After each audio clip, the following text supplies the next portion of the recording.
Yang pertama-tama yang kita lakukan adalah marilah kita bermunajat kepada Allah SWT yang telah memberi kita kesehatan untuk bermain pada malam hari ini dan malam hari ini. Dan yang kedua, marilah kita berselawat kepada junjungan Nabi kita, Nabi Al-Amin, Nabi Al-Mustafa, Nabi Muhammad SAW.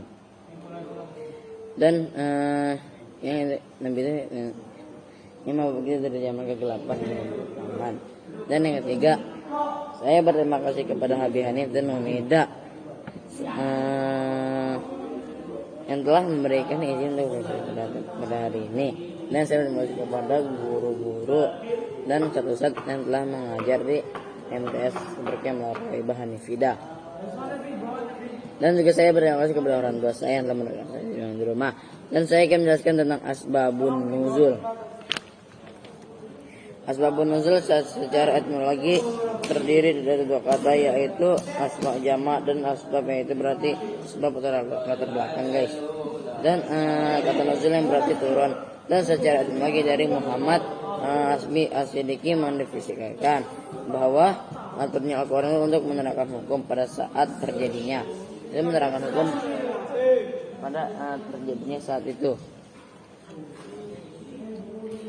Dan asbabun nuzul adalah kejadian yang karenanya diturunkan Al-Quran untuk menerangkan hukum pada saat terjadinya kejadian itu, dan sunnah-sunnah di Al-Quran diturunkan serta membicarakan sebab tersebutnya.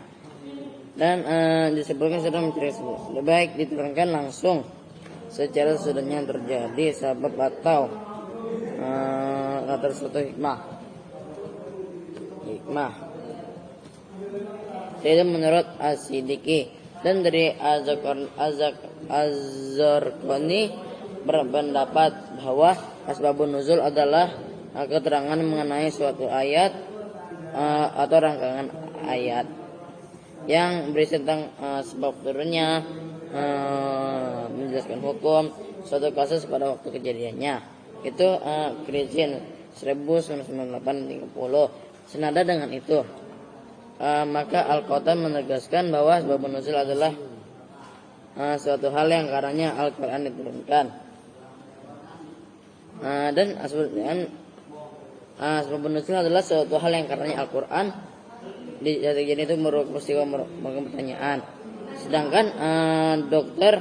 Nursailis Majid menyatakan bahwa asbabun nuzul adalah konsep atau teori atau berita tentang adanya sebab turunnya wahyu tertentu dari Al-Quran kepada rangkaian Nabi Muhammad SAW, baik berupa satu ayat atau rangkaian.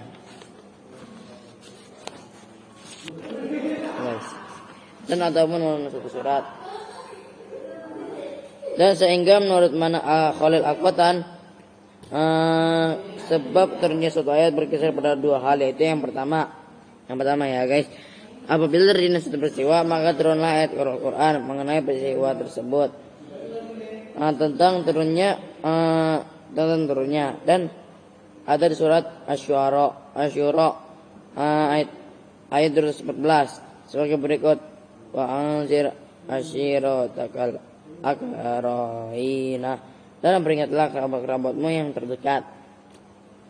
Itu jadinya itu kita harus memperingati sesama muslim atau bisa tetangga kita, saudara kita, dan juga teman-teman kita.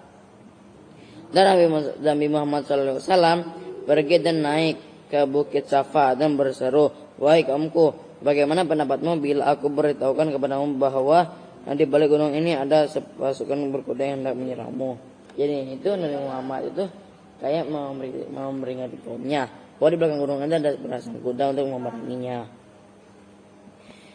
Dan percayakah kamu yang kukatakan? Mereka menjawab, kami belum pernah melihat engkau berdusta. Dan kemudian Nabi Muhammad SAW melanjutkan, jadinya itu kaum yang kafir itu belum pernah melihat Nabi Muhammad berdusta. Dan kemudian Nabi Muhammad SAW melanjutkan, aku memperingatkan kepadamu tentang siksaan yang seperti ketika itu Abu Lahab lalu berkata, celakalah engkau, apakah engkau mengumpulkan kami hanya untuk urusan ini? Lalu ia berdiri. Itu dari Al-Qatan. Dan menurut Al-Hab satu sebagai berikut,